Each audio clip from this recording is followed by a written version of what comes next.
You are listening to The Investor Way with Sam Ball and Jonathan McEwen.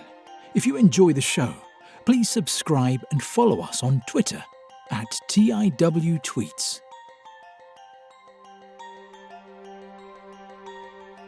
Hello, welcome to The Investor Way with me, Sam Ball. It's the 28th of May, 2025, and I'm joined today by our special guest, Wesley Chambers, who you can follow on X at InvestWithWes1. So, Wes is a 29-year-old value investor. Thank you very much for coming on the show, Wes. Could you briefly just tell us kind of how you got into investing and your investing story to date? Okay, first of all, thanks for having me on. I really appreciate it. Yeah, in terms of how I got into investing was probably during the March crash during the pandemic. I think that was around 2020. It was around that time I got into it by simply I had something in the back of my head that wanted to get into investing in the first place, but I needed something to like push me. So I felt that opportunity was the perfect time to get into investing. But when I first entered the market, I would say, looking back now, the mindset was wrong in terms of what I look for in companies and a long-term compounding company. Yeah, so the mindset I would say at the beginning was I wanted to buy the future. So I would look for companies that involve in space exploration, cannabis, all those hype stuff that was involved during that time. So I would get into stuff like Virgin Galactic, CRISPR, Grow Generation, and also there was an ETF targeted towards green energy as well. So I was getting into a bunch of hype stuff because I thought that was the correct thing at the time. But after a while, the market recovered. I made some good gains because I had around 10, 15 companies. I made some good gains, but looking back, I would say that was pure luck because if I was to look back, I could have lost a lot of money. So after that, I decided to sell my whole portfolio after the market rebounded and decided I needed something that was probably more sustainable and not based on hype and hope. So what I did, I started studying stuff about Warren Buffett. I started looking at other investors, and then that's when I gravitated to learn more about investing, like the balance sheet, the income statement, and all those different stuff. Started learning about different modes and all that stuff to make up my investing philosophy. And then after that, the first investment with this new mindset was probably a company in the US called Sprouts. That was my first investment. And after a while, I did good with that. But looking back, I probably sold that one too early. But right now, I feel I'm in a more comfortable philosophy in terms of my investing journey compared to where I started. So there's a few things in there that I quite like to go back to because I just found it, I think, they're quite interesting points. So in terms of when you first started in 2020, I think it Yeah. was there like a particular news event about the stock market that triggered you having a look, or was it the pandemic and then you went and had a look to see how it affected the stock market? Do you know what I mean? Like, was it sort of front Yeah. page stock market falling that triggered it, or just you kind of thinking based on the back of the pandemic? I think it was just thinking based on the pandemic really that triggered me. So I think it was more that than anything in particular. Because when I first entered, I didn't really know that it would actually like the rural event would cause some sort of effect on the stock market. I was just going in there blindly. So I went in there with like no knowledge of anything whatsoever. And then after that, yeah, I just started doing what I thought was right at the time. I think psychologically that's really interesting because I think people are more likely to go in actually when it's like kind of all time highs, even though Yeah. you shouldn't. So you're probably doing better than most people when they first get in there. Could we talk about the hype stuff as well? So, which I also just think is very interesting. So you kind of just pick stuff based on whether an industry was likely to do well. So as an example, I know it's not one you mentioned, but like Mhm. Beyond Meat, that was one that IPO'd around that time where it was getting to silly valuations, especially for a food company. What was it that kind of triggered you thinking that and then actually selling? Because again, I think a lot of people that do that, they might do what you've done, and rather than sell it and just invest in something that's where the valuation's a bit more grounded, Mm. they probably have to lose a bit of money before they actually learn that lesson. So again, what do you think the trigger point for that actually was? Were you just sitting on gains that were large enough that it did make you have another look at it, or was it something else? So I wouldn't say it was the gains. I was sitting on large gains. I think it was more like the more I started to question the way I was investing, the more I started learning more about the stock market, looking at different forums, the more I started, again, to question my philosophy and how I was investing. So, yeah, again, as I said, the more I started listening and reading more about the stuff of Warren Buffett and all these other investors, the more I started to question the way of I was investing, because I noticed it was very different to how these people have done it. So yeah, once I started to gain more knowledge, I just decided let's start fresh, sell everything, and start from scratch again. So when you started from scratch again, then how did you build it back up? Was it all sold and immediately reinvested, or was it kind of gradually reinvested over time? So I would say it was gradually reinvested over a few months. Actually, it wasn't like a year or so. The process took a few months to sell off everything, and then once I managed to do I managed to find a process on how I could find companies that actually fit a good long term prospect. So what I'll look through screeners, and screeners was what I first started off when I first discovered it. So I looked through screeners, looking at the companies with good profit margin, low valuation multiple, and that was how I slowly started to get involved in this new way of investing. Okay. How do you look at investments now then in terms of your investment appraisal process, and how would you approach looking at a new stock, say from the point it first comes on your radar up to the point where you So actually buy it? yeah, so most of the companies I discover are through either screeners or through doing it manually by doing A to Z. So I'll look at an exchange and just go through every company from A to Z, looking at the financial, just a quick screener, looking at the financials. And if the financial just clicks with me, I'll add it to an initial watch list where I will look at it in a deeper. And then that's when, if I have like 10 companies on that watch list, I might shortlist it to like five. So that's how I do it. So once, let's say I find a company that I really like, I'll do some research about it. Obviously look at the fundamentals before, and also I'll look at the valuation. And if it meets all my criteria in terms of what I look for in a company that I can understand, then I would eventually look to take a position. So how big is the watch list then? So you mentioned like 5 or 10 companies, or you might have 10 and trim it to five. Do you have Yeah. another watch list where it's ones that you like but the valuations Yeah. aren't right and you'll revisit them?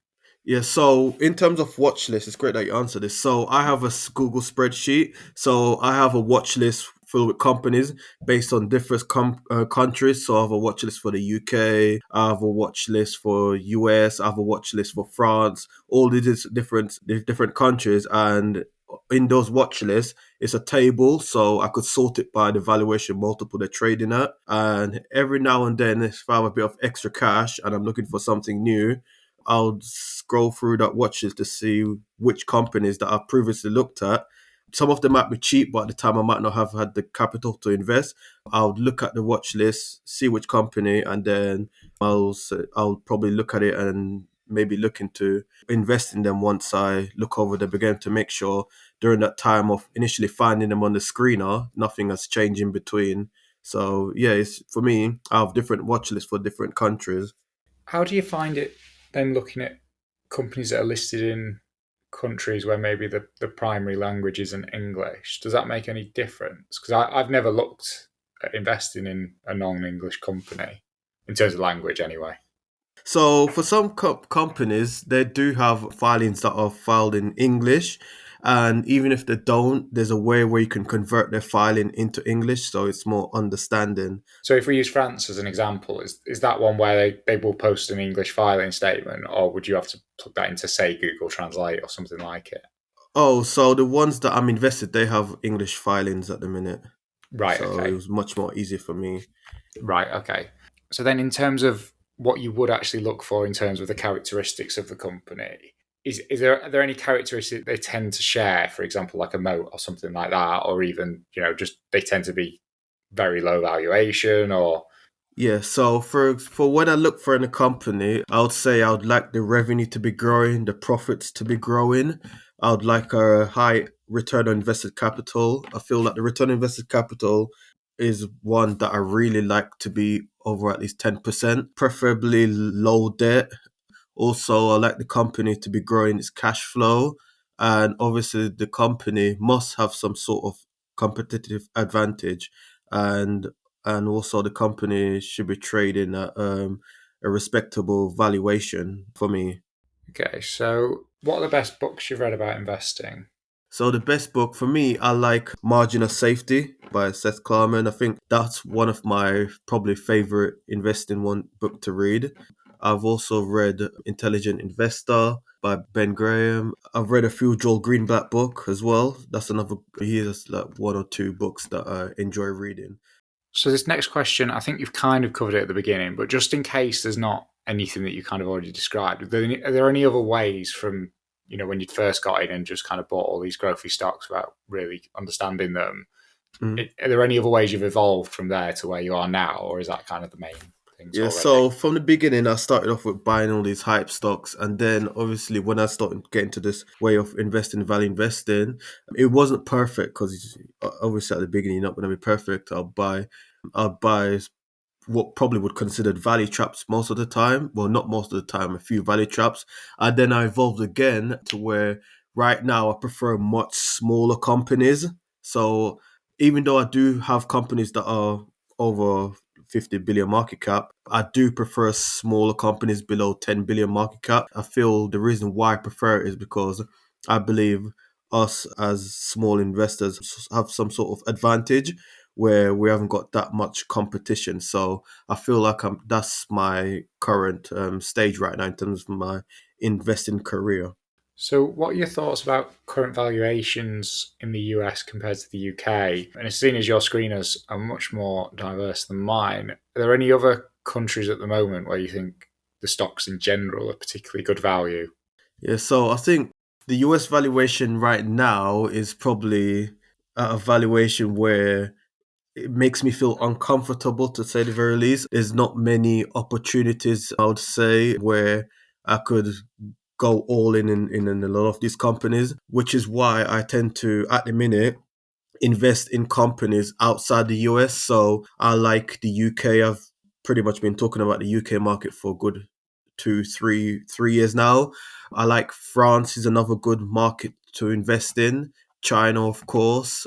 I think Germany's okay as well. But yeah, I think those markets are the ones that I've really looked at. But of course, there's other markets that I have on my watch list, but I haven't had the chance to really look at them, like compared to the UK, France, and China. How do you think about allocation and position sizing? So position sizing, I try to base it off companies with a more downside protection, and also for me, I don't really have a set like allocation where I don't go over. But at the minute, I always find myself, because I've held a company in my portfolio, Alibaba. I've always really found that it's always around the 20% mark, and that wasn't by me saying I want to go 20%. It just sort of like happened. So I feel like maybe 20%'s the right number, but if it goes over, we'll see what happens. But yeah, for me, portfolio allocation is just based on a few factors, like the quality, of course, and the companies with the more downside protection. Do you have any thoughts on whether you prefer running a more concentrated portfolio? So, for example, like some people might say, well, you might get some people where they say, well, I wouldn't mind having 50 stocks in the portfolio if it was 50 Yeah. companies I liked. Whereas there are others that will say, well, I wouldn't want to go over 15 or 20 because at some point you are just kind of dragging down the return, or you're dragging your returns more towards the average just because of the way the numbers work. So it's just whether you find over time, do you find the number of positions stays fairly constant, or does it kind of go up and down depending on the opportunities? I said for me, I always seem to find myself ranging from the 13 to 15 mark in terms of like companies in my portfolio. I've never really gone over that much. And it's not something where I say I must have 13 to 15. It's just happened over time where I've just noticed that seems to be the ballpark for me. But I'm willing to go slightly higher up to 20. It just depends on obviously having capital at the time, if there's any company within my portfolio where I could add to. So yeah, it's just based on a number of factors for me, really, in terms of like that kind of stuff. What are your thoughts on Bitcoin as an investment?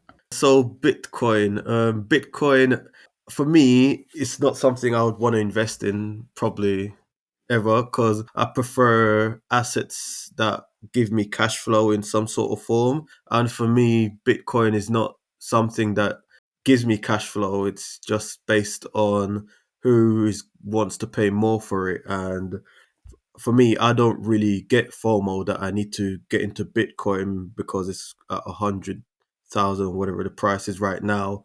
So for me, Bitcoin is just something that's completely blocked out my head, and it doesn't really make me want to jump in and feel like I'm missing out. In the past, I have had previous people told me I should have sold my portfolio around the time it hit 100K. I should have sold my portfolio then and jump into Bitcoin because I would have made all this money. But I just completely ignore anything that could be detrimental to long-term compounding, and Bitcoin is one of them. So that's the end of the questions that are more towards your investing philosophy.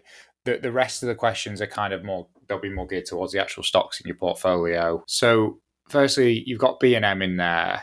What do you like about it as an investment? So B&M, I think it's probably one of the few retailers I actually like in the UK. With B&M, I feel like it's a well-run company.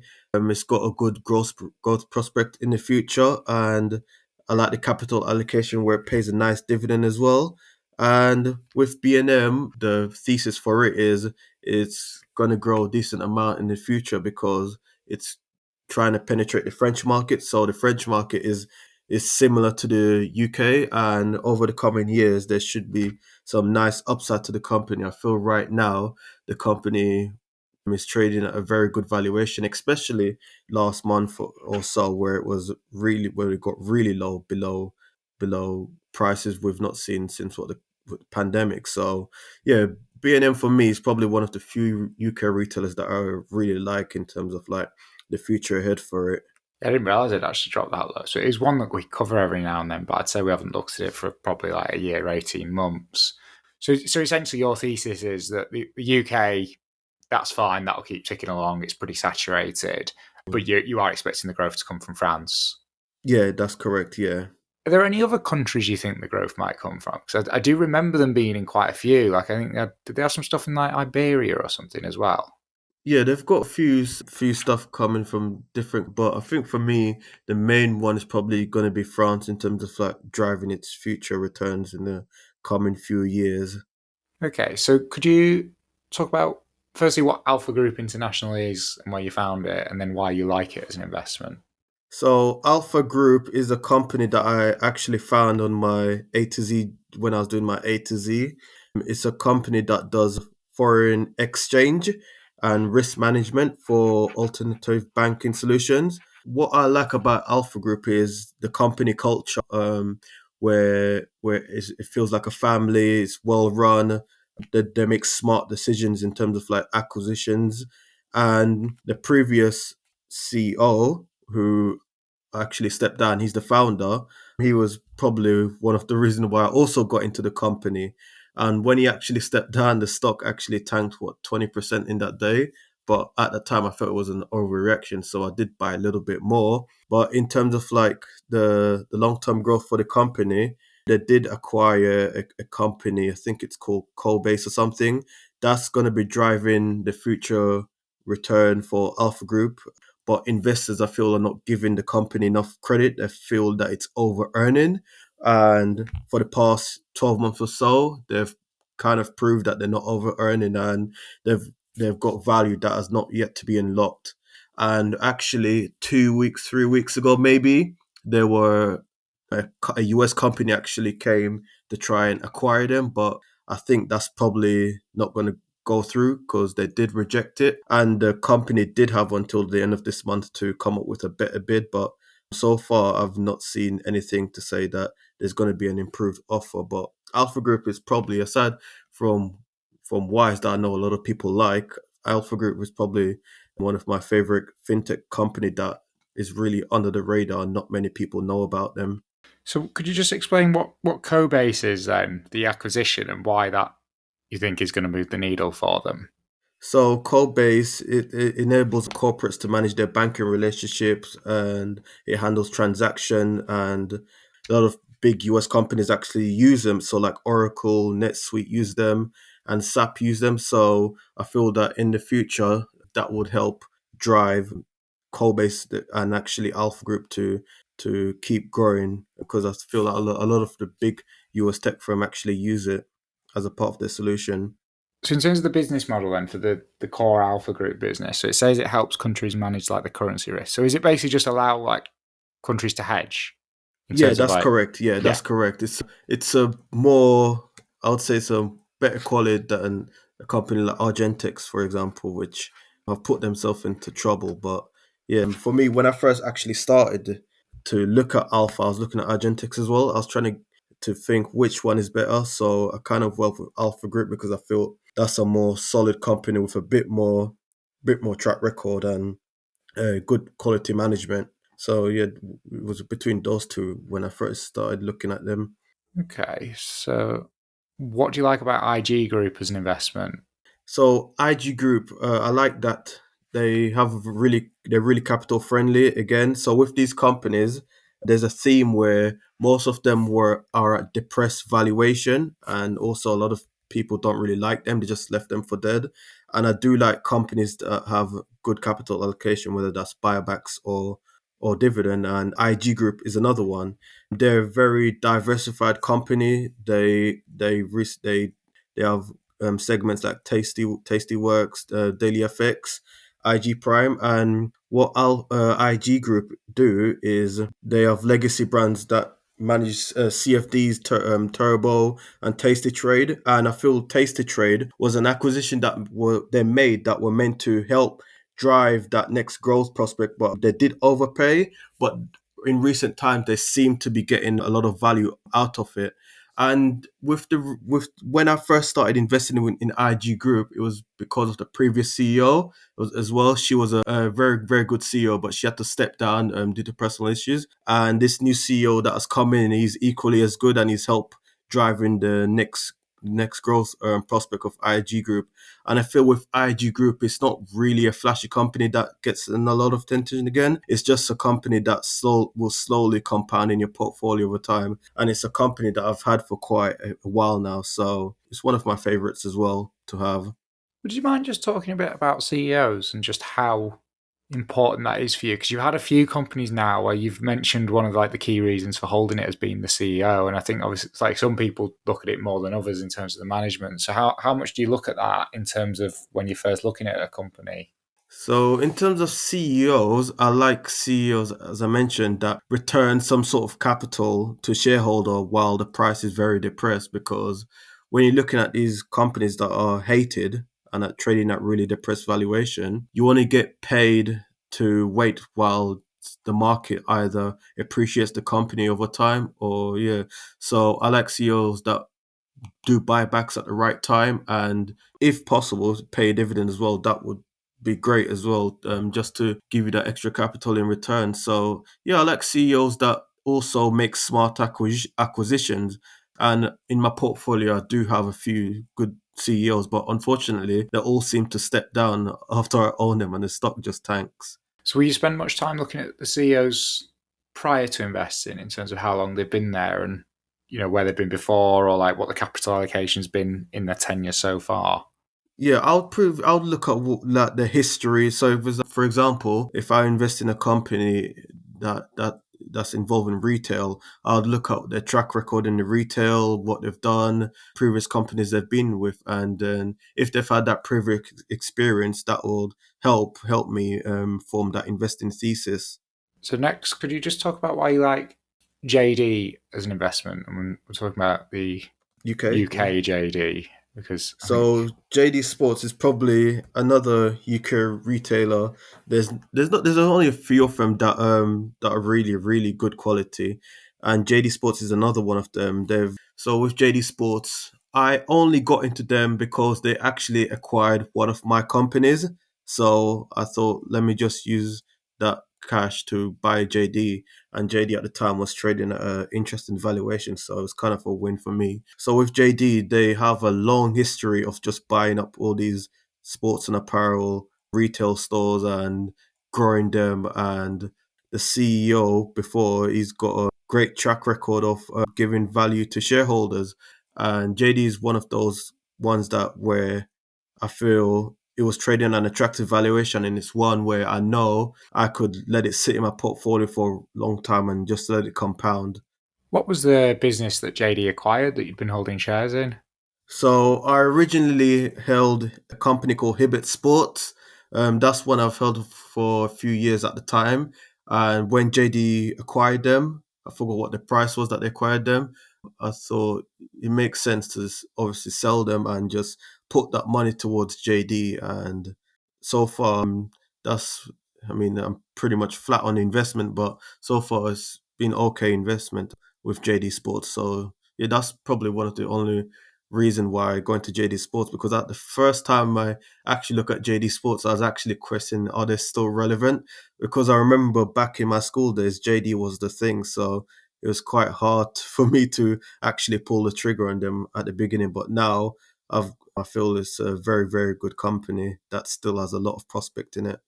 Yeah, I mean, I do find it's just one that divides opinion. Because obviously, yeah, like you've said there, I think if I think back to, because we are the same age, if I think back to being at school, it was like, if you came in with a JD bag on your back, that was pretty cool. Or like, Yeah, in terms of the stocks and stuff, and even the stores and stuff. But I think my main concern with it is that it's just that I think longer term, Nike and Adidas, they're both incentivized to try and do more direct to consumer. That yeah. being said, neither of them I think is doing particularly well at the moment with that. So it might be that they're stuck with retailers like JD, whether they like it or not. Did you have a look at it at any point, kind of when everything was going down about a month ago? Because I think it might be 2 months now. But I do remember we looked at it on the show, and I think it was about 5.5 times earnings. And it looks Yeah. like it's gone back up to kind of just under 7 now. Yeah, so I have had JD for quite a while, and I did buy some on the dip when it was just trading valuation. Where I was thinking, how's that even possible? So I did try to buy as much as I can because I felt that was a valuation that even a company like JD should not be trading at. So Yeah, I'd be inclined to agree. So I do remember when we covered it a couple of months ago. It was like, I think it was. I've got a figure of 5 times earnings in my head. And when you think of the quality of JD, I would agree. It's not the kind of business you would ever expect to see trading at 5 times earnings, unless there's something really, really wrong with it, which I don't think there is. The only reason I didn't look further was, I think, like a few days before, I just started a position in Nike. So I kind of just thought, well, there's probably just too much overlap for me. But I do remember yeah, looking at it a couple of months ago, and yeah, it's just not the kind of business you expect to be trading at 5 times earnings. Should we move on to? So I've lumped them all together, but you do have a large allocation to Chinese companies. So I think if I look at your latest, because I think every sort of month or so you do put your portfolio on Twitter. So for example, you've got 20% in Alibaba, 10% in Tencent, 9% in NetEase Games, 5% in JD.com, which is a separate Chinese company rather than JD Sports. Well, firstly, could you talk a bit about these companies and why you like them, either individually or as a group, and then kind of how you feel about having such a large allocation to China?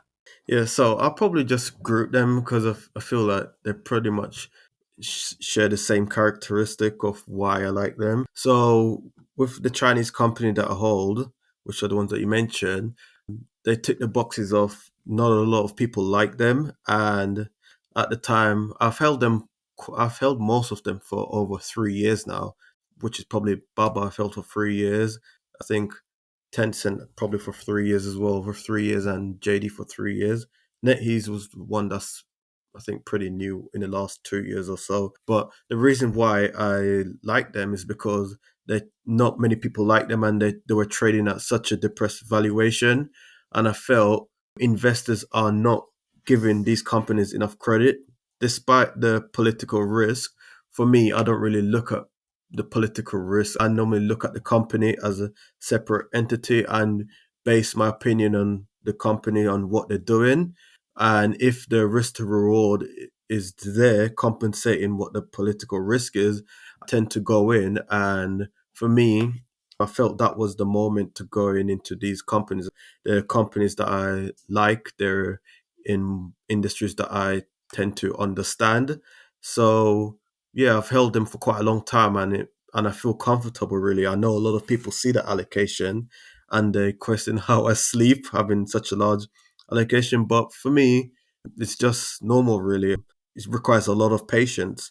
And that's what I'm trying to do regarding the Chinese companies.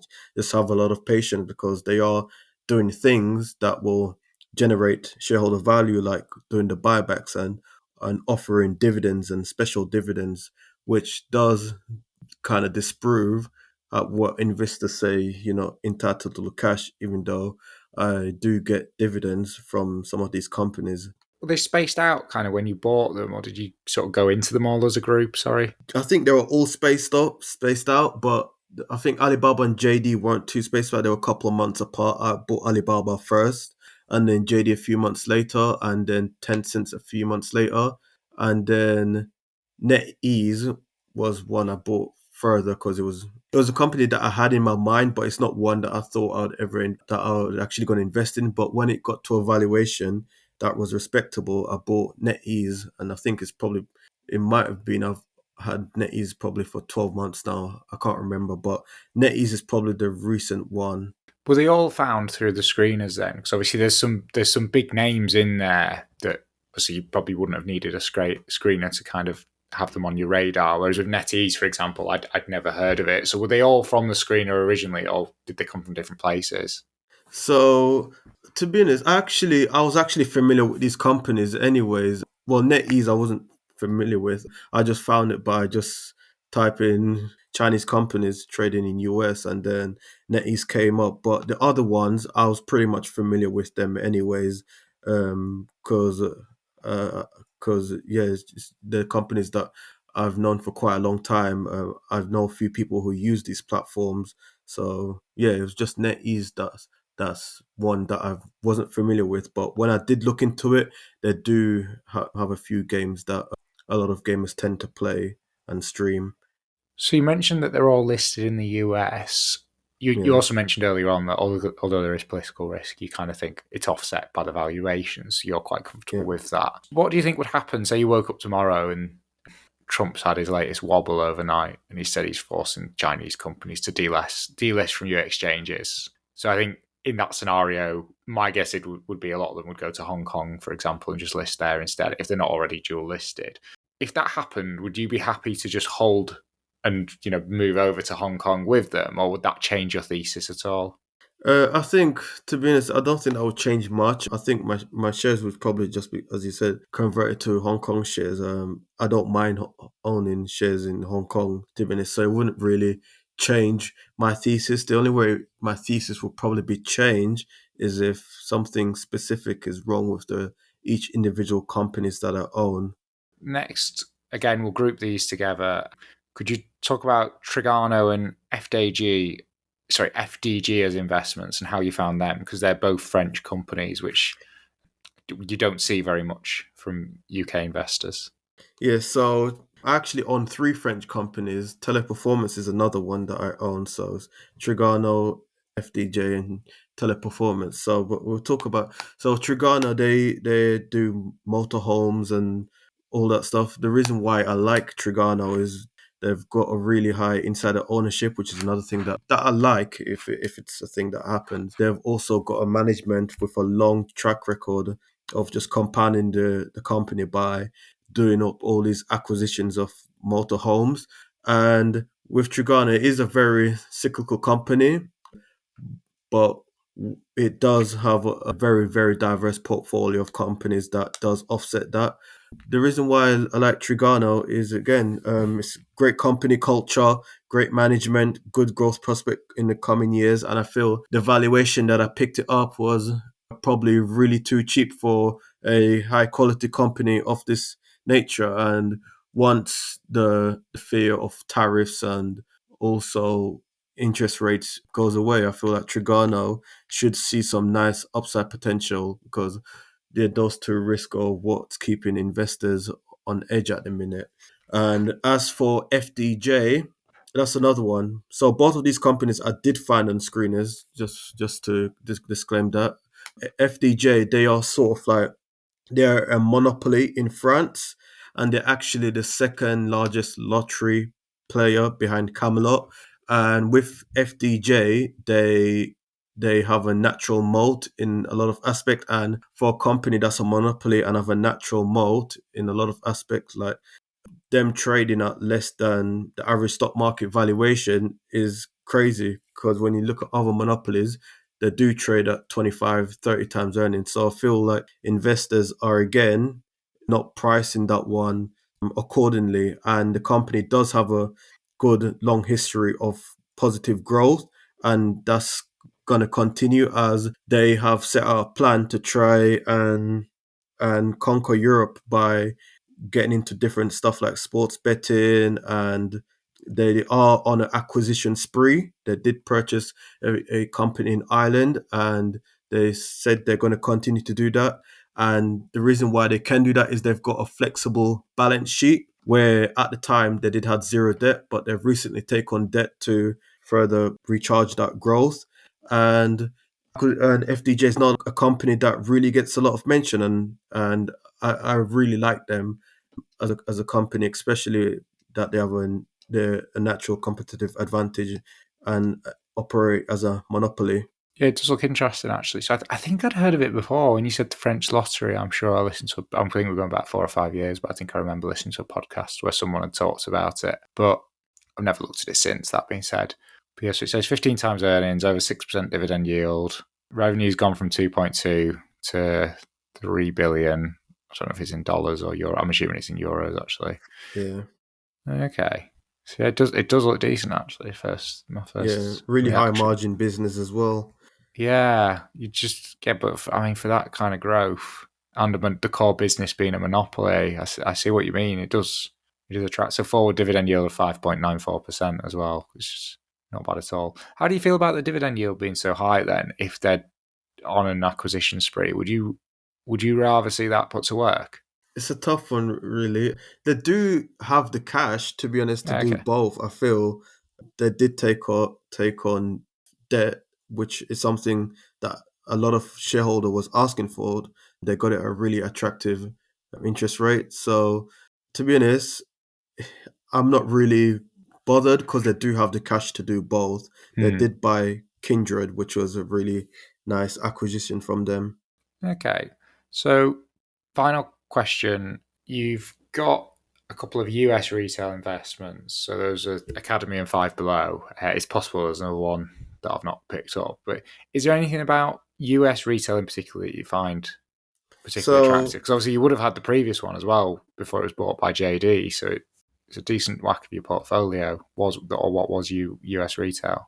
yeah, so with US retailers, I'd say retailers in general tend to trade at a really low valuation. A lot of investors aren't interested in retailers. They have a bad perception of retailers. But with retailers, there are some very good ones that are doing really smart things, and they do have moats where a lot of people actually use them in their day-to-day life. And Five Below is one of them, and Academy Sports is one I've held. It's one of my first actually company that I bought since getting into this way of investing. So I've had that for quite 3 or 4 years now. So yeah, with these US retailers, they are trading at a cheap valuation in terms of like what they're spitting out in terms of cash flow, and further the tariffs really made these stocks even at an even more depressed valuation, which has helped me because I was able to pick up a few more shares. So in general, I think US retailers, some of them, they are trading at a very good valuation. And retail is an environment where I tend to gravitate towards more than anything. I do like picking up some nice quality retailers that a lot of people underestimate because they're not doing this AI, and they're generally boring companies that just do simple things. I think that's everything on my side, unless there's anything that you want to discuss or comment before we wrap it up. I think we covered everything. As I said, I really enjoyed this talk. Actually, it was pretty nice. Thank you very much. So, if people have enjoyed your interview or are intrigued by some of the companies that you've mentioned, because I think there'll be a few that quite a lot of people haven't heard of before, where can they go to find out more about you? So you can find me on X or Twitter at investwithwes1. You can find me on Instagram as well at investingwithwes, and you can find me on my Substack at investingwithwes. So those are the platform I really really use actively to talk about investing. Okay, and when we release the episode, for anyone who has made it this far, we will, obviously in the title, we will put your X link anyway. So in that case, thank you very much for coming on the show. Thank you everyone for listening, and we'll see you all next week. Thank you for listening to The Investor Way. To get in touch, please follow us on Twitter at TIWTweets. This podcast is for entertainment purposes only and does not constitute financial advice. Neither Sam nor Jonathan are financial advisors. For investment advice, please consult professional advisors.